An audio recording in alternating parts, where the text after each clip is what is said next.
faarfataa turre waaqayyo isaa abdiinuu kenne haala isaa jijjiiru seenaa isa geeddaru waaqayyo guddaa galateeffannaa akka jalqaba sagantaa keenya irratti dubbanne akka gaddineef akka boonyetti ni namnu waaqayyo guyyaa tokko seenaa kana jijjiiree warra galataan dhaabatanii faarfatan akka nu godhu hin amannu. Ammas abdii sana amanataati kan nu galata dhiyeessu. Wanti nuun guutuun jiraachuu danda'a. Gaarii goone akkuma beennu waaqayyo garuu waaqa amanamaa isaa beekee abdiin kun yeroo itti raawwatu hin dhufa. Galanni isaaf haa ta'u. Amma kanatti aansinee mee walaloo immoo haa dhaggeeffannu. Obboleessa keenya addunyaan gara kanatti waama.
Wajjina lalee guddaadha biyya Gibsiitti afureen qaba. Obboleessa akka obboleessaatti kan wali ilaallu wajjin kutaa tokko ta'een qilleenxootti ibiddaan qabamee qaba.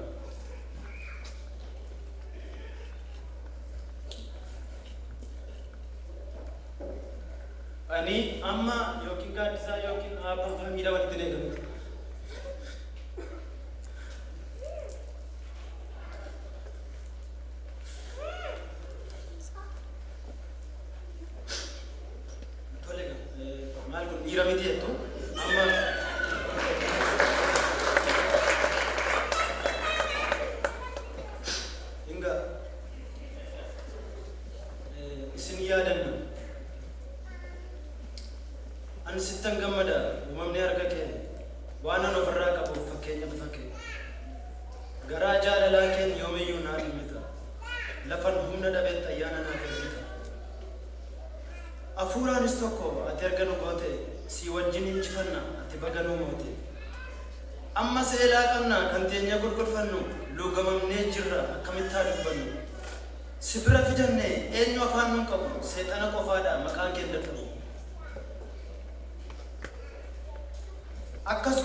Kan qaalitti qilleenxoo jenne itti fufne lakkaa'u baatuutti soo darbee ni qawwee naqaa'u ijoollee boirqoo boleewwan lachuu isin awwaallee galleessin dadhabne dagachuu barsiisaa eebbisaa wajjin barree qubee haadhoo gaafa xiiqii qilleenxootu fube kan maayikalaawii barbaannu qaalitti itti darbu kan sanyii koo guuree dhaabbiitti dhaqee kun maali kun dararaan nama walitti dabarsu mirga irraa kutee garbummaa fadamsuun madaa irratti madaa coxxoo irratti fanxoo baay'eetu nutti kolfaan dhobotee marxoo saba duruma dur waaqa waammachuu beeku safuu yaa uumaa koo homtuu sitti nakeeku kan darbe nu gargaartee baranas nu baasi gaggeessaa isa jallaa saba keerraa kaasi jedhee utuun quufin raasaasa irratti tume laga irreechaatii deebi'uunis cime saba gaanfa Afrikaa Oromootu ilmaan kan garaatii qabu kan qabatee imalu kan biraan isa fee ofiis dadhabe galu gurri maaliin naga'u gaddatu labsame alaaf keessan jenne gurraachaan marfame halluun hundi dallanee hurriinuu gurraacha'e dhiigatu wareerse fayyaatu machaa'e maaltu bifa godhate ayyaana nurraa fuudhee sabni hin ta'u jedhee falmachuuf waluudhe kun hin ta'u jamaa sabni keenya maaduma ijaanutti ba'u nurraa qabu guma dhugaa jalaa dhossuuf meeshaatti guuranii qabeenya isaa saamuuf manatti duulan diddaan diddaadha tuttuqaan dubbii dhala garba namaa ta'uun gaafa sana gala nuti mana hidhaa dhaalaan hin arganne maaliif nu ajjeeftuudha kan nuti falmanne egeree Oromoo akkamittiin dhossu ilmoo haadha jalaa soofanii maa gossu yookiin jireenyi hunda keenya mana hidhaa ta'u yookiin gatii baamnu baamnee mana hidhaa ba'u mee maaloo faradii ati yaa abbaa dhugaa boca nu jalaa dhabee itti baasi rogaa kunoo karan qabu qabsoo karaa nagaa erga dheebuun baanee waraabbatee laga gaaffii karaa nagaa kan deebiinsaa dullaa isa kan biyya saamee dhaabachiise kullaa hidhamee amman foqoqu hiikamee maaf hin fiigu mana hidhaa bajjechaa mormeeti kan hojjigu daddarbee as ga'e garbummaan jaarraa meeqaa kun amma yoomiitti maaf dhaloonni nutti seeqa biyyi kan abdatu dhabne jaalleewwan keenya meeqa imaanaa saba keenyaa har'a sibira keenya ofirra gatteenyeetti kan garaarraa boonye sibiraa walqixa ijatti madaalliin ni sirrii asii amanamummaan badee galfatan kennu firri jedhanii foon kan quufanii yoo baasanii birrii kan nuti nuffine ajjechaa mirga ofii irratti taanee bineensa adamsamu mana isaa keessatti ofii qopheessee ayyaanessa ofiis nyaatas geeba ofii qopheessee ayyaanessa ofiis nyaatas geeba isa siyanaa dhiisa hattuu qochoota abbaa qochooree utuu dhugaan jiraate duguggaan sanyii keenyaa yakka namaaf mirgi namummaa sarbamee silaan dhabu bakka kan quufeen nageenyatu hongeen saba faana dhiiga waaqni beekuuf addunyaa guutuu haala waaqayyo nuuf ka'e quufne xoofoo lafaa uumamni harka kee walitti ta'ee qofa haqa hidhaa keessaaf kan eegnu si qofa gatii nama maraasitu dhufe laata kan keenya kun maali amma maal fakkaata kan bishaan dhangalaasee dhiiga dhugaa oolu nagaa barbadeessee inni biyya koolu atumti nuu qabii sitti galla koolu utuu nagaan badee sokkee wanti hunduu lafni yoo raafame yoo dhabde sutubdu lootuun lafaa kaatee yoo namaan qixxaatte ija gaariis dhabde yoo waaqii hammatte kana booda jira waaqni abbaa dhugaa kan inni dirmateef nyaannan qaba suga kun roorrisa malee dhugaa dubbii miti akkasiin seene malee silaa dura ofuuti bishaan laga xiiqii cuqqaallatanii dhugu kan nu nyaate ollaa isa beekaa mugu boo'ichara darbee garaatu nu qoore gara jabeenya namaatu himmaan nu soore nuti ni amanna akka akkasitti namni gumaan nama du'ee ibiddaan deebifta bishaaniin haa ta'u afaan meeshaa sabu maali keenya kuni warra kaaniif eebbaa kan keenya abaarsa nuyiif waan barbaannu eenyutu walitti araarsa kan darbanii kanaaf yakkamii maaloo deebii kenni seeqa kumaatan ati qabda gooftaa loltoota akka kanniisa nurraa kaasi maaloo itti ergi hawaannisa mixiinis kan keetii gama keenya taate ol ka'ee kan lolu tafkiin meeshaa baate kan humna kee qabu egaa xinnoo miti miidhamuun keenya qabamoo iciti fatteetu wal guuree mana mootii dhaqa loltuu waaqayyooti mootiin ka'e baqa boo'ichatu deebisa taanaan boonyi xuruurfanne ijaa ba'uu kee eegna wabsumaan abdanne kan ajjeesuuf kan du'u hammamiif itti dhufa eessayyuu hin deemu gara kee illee dhufa isuma asitti nuu faradi maaliif dhaloonni kufa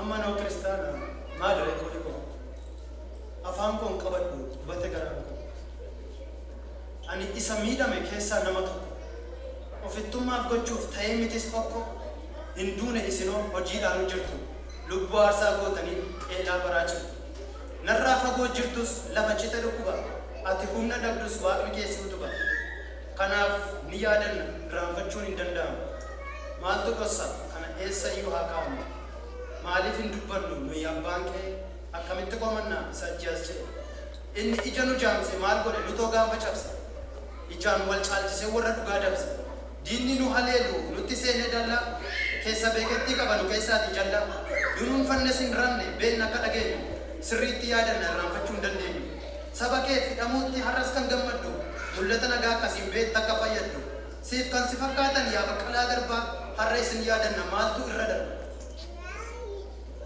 egaa kana booda garbummaan du'aa jira bilisummaatu lalisa dhaloota dhiittaa jibbetu dhufe hin jiru fallisa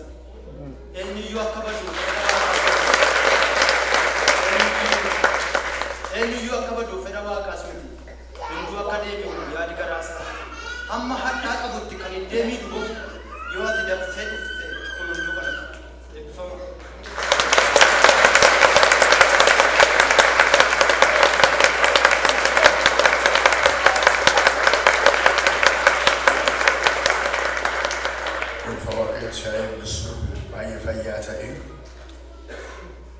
Gana moti kena gara-gara kardani jirtu kena saatiin isa seenaa kana mul'isuu danda'u obboleessa keenya dhuunfaa baay'ee galateeffannaa ammas irra deebinee waaqa ishee eebbisu fayyaa ta'e. Obboleettii keenya Elsaa irraa faarfannaa tokko dhageenya akka teenyee jirrutti. Guyyaa irraa kan ilaalu namoota baay'een waa dubbachuu akka barbaadan hin beekna haalli isaa garuu yeroo isaan kennu faarfannaa tokko dhaggeeffannaa obboleettii keenya Elsaa beektan barraarraati akka teenyee jirrutti. Har'a hundumti keessan yaada kadhataa keessa taatanii akka faarfannaallee dhaggeeffatan barbaadna haalli keessa jirru haala saba keenya yaadachuu sabii ta'eef akka kanatti faarfannaa kana nama dhaggeeffadha.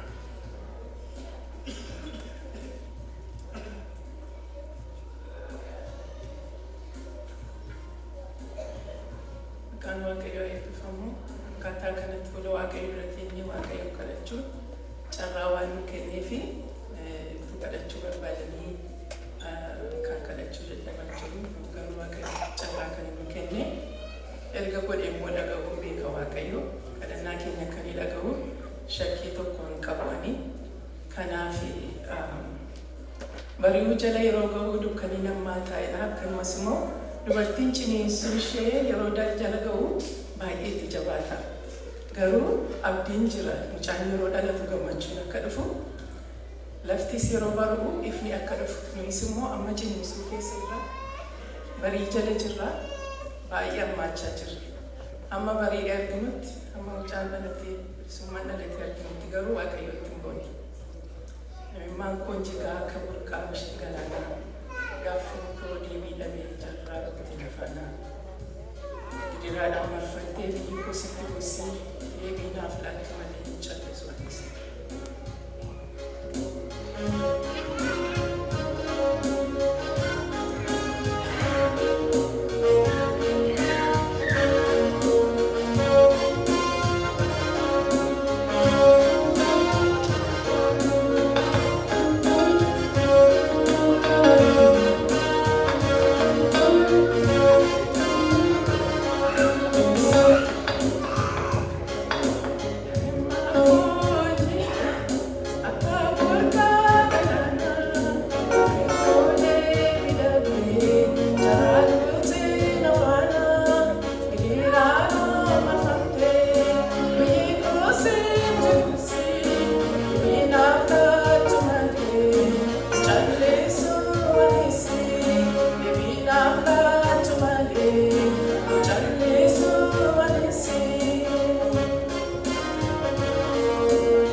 waaqayyo fata'u addee Elsaabeetiin mee waaqayyo isin eebbiseedhaani isin eebbisu waaqayyo hundumti keenya yeroo waaqayyo kadhannu saba keenyaaf biyya keenyaaf kadhataa ta'u kadhanna walii wajjin akka jirutti iddoo jirru wal kaanii dhaabbannee saba keenyaaf kadhanna yeroo kadhataati jechuudha.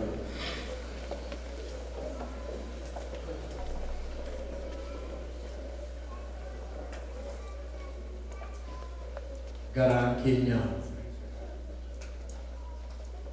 gadda qabaa gadda keenya immoo waaqayyo isa hundumaa danda'utti agarsiifna.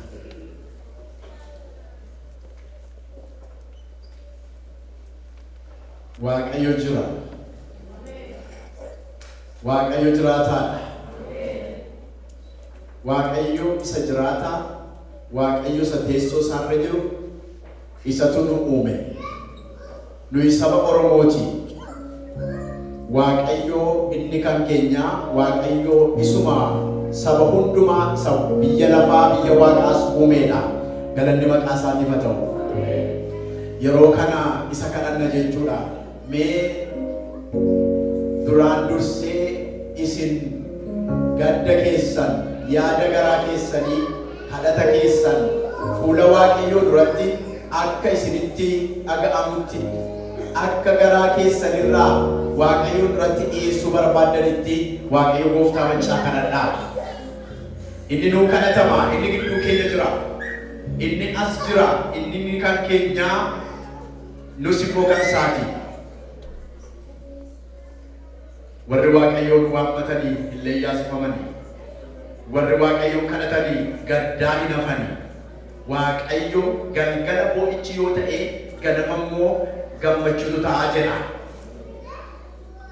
Galgala boo'ichi yoo ta'e lafa waaqayyo jirutti, lafa namni waaqayyoon kadhatutti ganama immoo kolfatu ta'a, gammachuutu ta'a. Sabni keenya amma kana keessa jiru, galgala boo'icha keessa jiru. Borga nama garuu gammachuutu ta'a. Wanta amma jiru kun akka jirutti nafu waaqayyo haala jijjiira. Wanta amma ta'aa jiru kun akka jirutti itti fufu waaqayyo jabaadha. Wanta amma deemaa jiru kun akka amma deemaa jiru kanatti itti fufu waaqayyo mootiidha. Mootiin gara jabeessi akka saba keenyatti garaa jabaatetti itti fufu waaqayyo mootii moototaati. Waaqayyo teessoon isaa teessoo hundumaa gararraa jira. Waaqayyo teessoo mootummaa jal'inaan guutame garagalchuu danda'a. Nun garaa jabaannee kadhanna. Nun garaa jabaannee kadhanna. Jal'inatu biyya keenya keessa jira. Jal'inatu lafa keenya irra jira.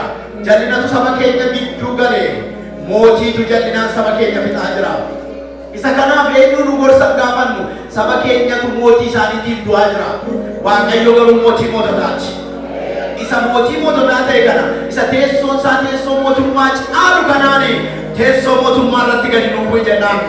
Hallelujaa. Galanni waaqayyoof haa ta'u. Teessoo mootummaa irratti teessoo keerraa gadi nu bu'e jennaan. Waaqayyo gooftaa maccaa saba keenya dhumaa jiru ilaali. Waaqayyo gooftaa maccaa ijoollee keenya dhumaa jiran ilaali. Waaqayyo gooftaa maccaa jaarsolii du'aa jiran ilaali. Waaqayyo abbaa ijoollee du'aa jiru ilaali. Waaqayyo haadha ijoollee du'aa jirtu ilaali. Waaqayyo ola deemtuu dhumaa jiran ilaali. Waaqayyo ola deemtuu dhumaa jiran ilaali. Saba keenya ilaali. Gadda garaa keenya ilaali. Meeshaan nurkan jiru maqaa keeti. Si waammannaa gadda saba keenyaa ilaali. Lafa keenya irratti gadi nu bu'i. Saba keenya gidduu nu adeemi. Tiksituu hin qabnu, ittisa hin qabnu, waraana hin qabnu. Saba keenya irratti gidduu nu deemi yaa Waaqayyo. Ati nu lolta jennee si hamdanna. Ati waraana jabaa caalta. Loltuu namarraa dachaasta. Duula hundumaa dachaasta. Warra meeshaa qabanitti meeshaan kee yaa Waaqayyo meeshaa caaludha. Kanaaf saba keenyaaf ka'i. Kanaaf saba keenyaaf ka'i. Kanaaf saba keenyaaf ka'i. Saba keenyaaf ka'i. Saba keenyaaf ka'i. Saba keenyaaf ka'i. Saba Oromootiif ka'i. Saba Oromoo biyya Itoophiyaa jiraniif ka'i. Saba Oromoo Oromiyaa jiraniif ka'i.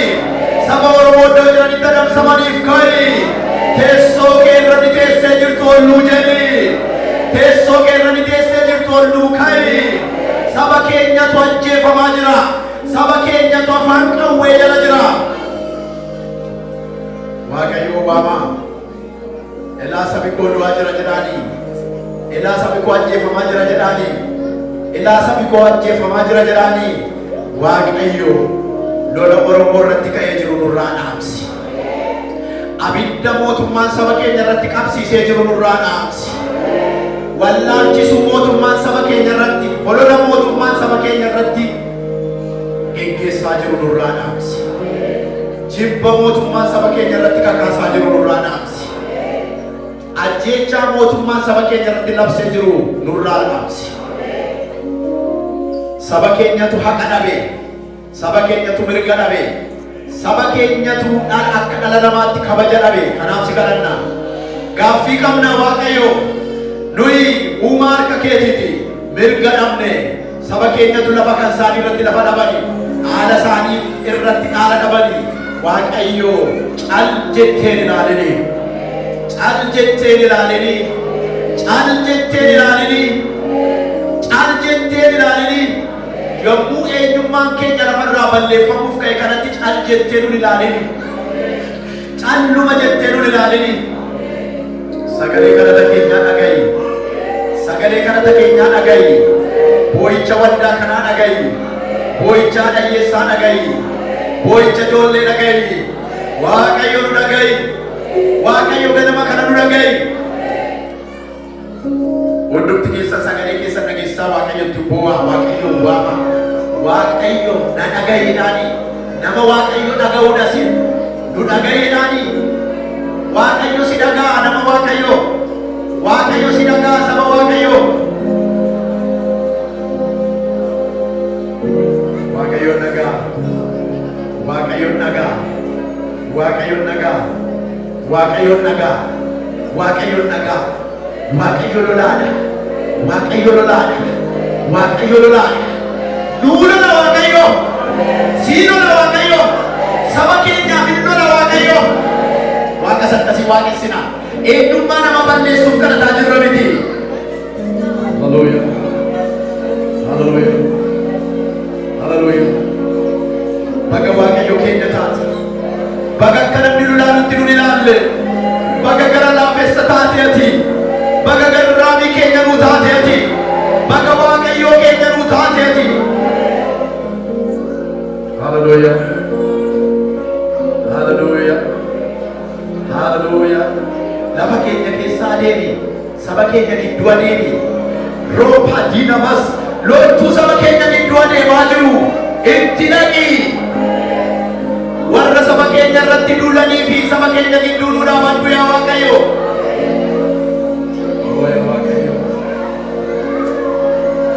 Yeesi erganna nama kan biraan qabu. Yeesi erganna deeggarsa kan biraan qabnu. Warra saba keenyatti meeshaadhaan duulaniif saba keenya gidduu nu godhi. Diina saba keenyaatti nu mul'annu. Diinni ajjeesuudhaaf hin dhufa. Hattuunatuudhaaf ajjeesuudhaaf hin dhufa. Ani garuu kanaaf miti. Ilmi namaa kanaaf hin dhufne jette. Ilmi namaa Oromiyaa keessa jirta miti. Diinoo saba keenyaatiif saba keenya gidduu nu dhaabannu. Saba keenya tiksuun kan malutu saba keenya fixuudhaaf ba'ee jira. Saba keenya irraa diina ittisuuf hin kan malutu saba keenya ajjeesuudhaaf bobba'ee jira. Saba keenya gargaaruun kan malutu saba keenya waraanuudhaaf ba'ee jira. Loltuu Waaqayyoo saba keenyaaf nuu ka'e. Hallelujah! Loltuu Waaqayyoo nuu ba'i. Loltuu Waaqayyoo nuuf ba'i. Saba keenyaaf nuu ka'e. Eessa jirta Waaqa Gidewoon? Eessa jirta Waaqa Gidewoon? Eessa jirta? Waaqa abboota keenya. Waaqa abboota keenya Waaqa durii eessa jirta? Saba keenyaaf ulfina nuu deebisi. Saba keenyaaf ulfina nuu deebisi. Rooda namaaf saba keenyaaf daangaa nuu deebisi. Saba keenyaaf daangaa nuu deebisi. Saba keenyaaf biyya nuu deebisi. Illee yaadu biyya situ nuu kenne biyya nuu deebisi. Illee yaadu biyya situ nuu kenne biyya nuu deebisi. Saba situ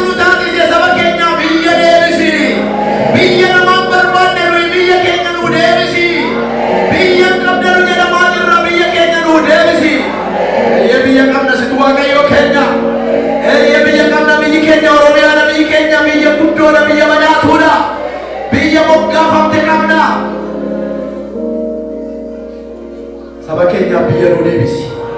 Gurguddoota keenyaaf ulfina nuuf deebisi. Maanguddoonni keenya haa kabajamanii.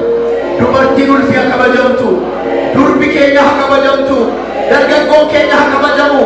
Maqaa Yesuus Kiristoos gooftaatiin isa saba keenyatti duulee jiru hin waraanna. Maqaa Yesuusin nurraa dacha'i. Maqaa Yesuusin nurraa dacha'i. Maqaa Yesuusin nurraa dacha'i. Maqaa Yesuusin nurraa dacha'i. Maqaa Yesuusin itti waama. Maqaa gooftaa Yesuusin humni hafuura hamaa loltuu qanaan daatee saba keenya waraanaa kan jiru hafuurri hammeenyaa, hafuurri seexanaa, hafuurri hamaan maqaa Yesuusin deebi lafa keenyarraa. Maqaa Yesuusin deebi saba keenyarraa. Waaqayyo labsii shaaruksi biraa ba'a. Labsiin atattamaa saba keenya irratti darbee jira. Mootummaa abbaa irree bira labsiin saba keenya hin socho'in, hin dubbatin, hin baratin jedhu ba'ee jira. Maqaa Yesuus Kiristoosin labsiin kun diigamu. Maqaa Yesuus Kiristoosin labsiin atattamaa si biraa labsii kana hadeegu. Maqaa Yesuus Kiristoosin labsiidhaan shaaruu dandeessaati labsii namni baate. Labsiin mootii labsii keetiin shaaramuu danda'a. Labsiin mootii labsii keetiin shaaramu. Labsiin mootii labsii keetiin shaaramu. Labsiin mootii ati mootii teessoo irraa gadi buufte. Nabukadnezar yommuu nuuf jedhe ilaa teessoo koo jedhe yommuu ni dhaadate. Eeyyee gadi buufte akka saawwaa marga dheechifte. Labsiin warra ofiin dhaadatan irratti nuuf haa ba'u. Gadi bu'aa kan jedhu irratti raajuna har'a. Gadi bu'aa jedhaanii saba Waaqayyoo. Gadi bu'aa kan jedhu irratti raajii dubbanna. Bu'aa warri saba fixxani. Bu'aa warri saba ajjeesaa jirtani. Bu'aa maqaa Yesuus Kiristoosiin teessoo keessan raafna. Mirga sabaatti buuna miti. Biyya balleessuudhaaf kadhanna miti. Sabni akka hin dhumneef kadhanna. Sanyiin keenya akka lafarraa hin balleeffamneef kadhanna. Maqaa Yesuusiin teessoon labsii saba keenya irratti baasu amma kaasee ashaaramu. Maqaa Yesuusiin mootiin saba keenya irratti dhumii labsaa jiru amma kaasee ashaaramu. Maqaa Yesuusiin mootummaan saba keenya irratti balleeffamu labsaa jiru amma kaasee ashaaramu. Maqaa gooftaa Yesuusiin shaarreerra. Maqaa Yesuusiin shaarreerra. Hoo buufneerra. Maqaa Yesuusiin buufneerra. Dinneerra. Jenneerra. Bu'aa dinneerra hin bitamnu jenneerra. Bu'aa maqaa Yesuusiin. Paarlaamaa keessan hin dhageenyu jenneerra. Bu'aa maqaa Yesuusiin. Maree keessan hin fudhannu jenneerra. Bu'aa maqaa Yesuusiin. Labsii keessan hin fudhannu jenneerra. Bu'aa maqaa Yesuusiin.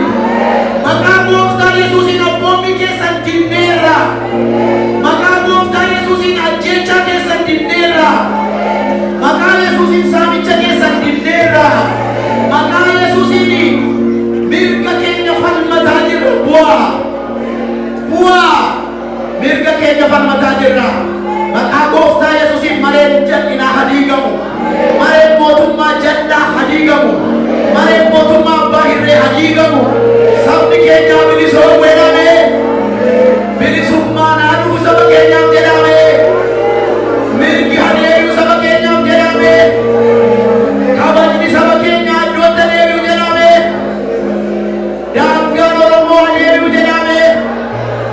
Mootummaan Oromoo deebi'u jedhame. Mootummaan Waaqayyoo saba keenya irratti ammoo jedha. Mootummaan jal'inaa maqaa Yesuusiin hafuuf jedha. Ameen.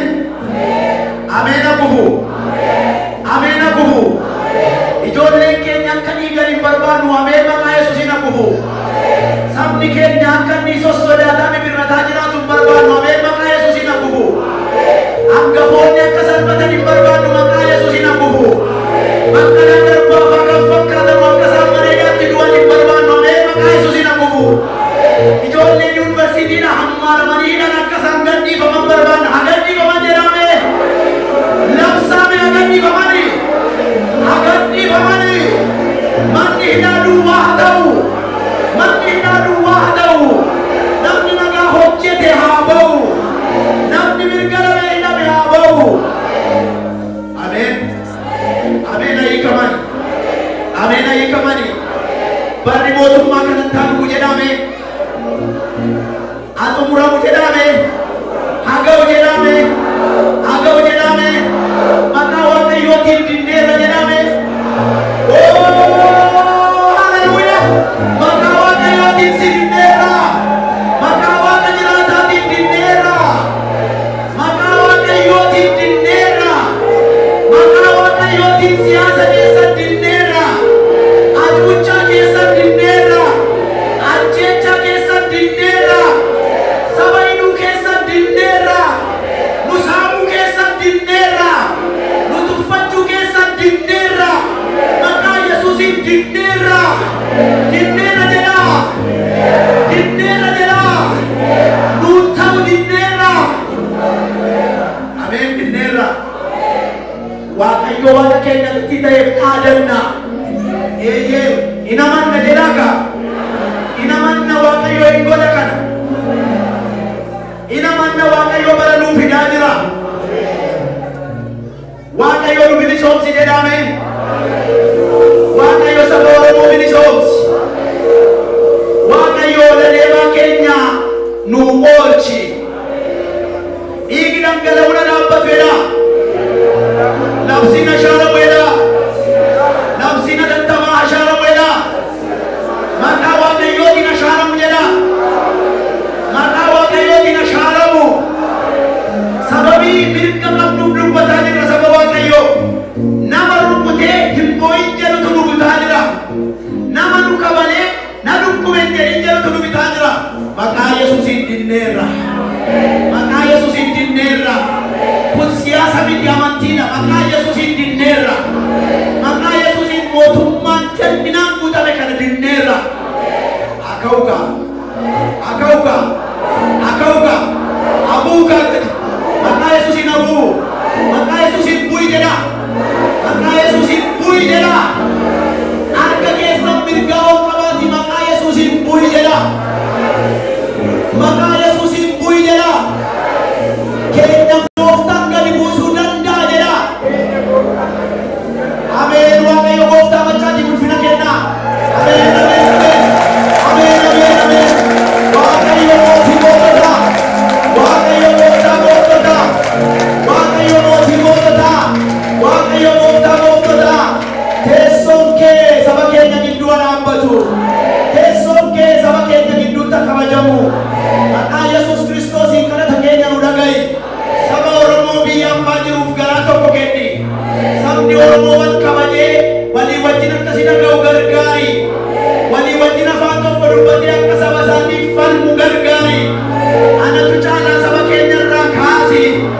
Wal akka dhaggeeffannu, wal akka kabajnu, yaada walii tuttuffatin waan gaarii fudhannee saba keenya oolchuudhaaf akka hariifannu nu gargaari. Abidda saba keenya irraa dhaamsuudhaaf akka hariifannu nu gargaari. Ana waan gootuuf galanni siif haa ta'u. Ulfinni maqaa keetiif haa ta'u. Maqaa kee irraa eebbifamu. Maqaa Yesuus Kiristoosiin. Waaqayyoo ulfina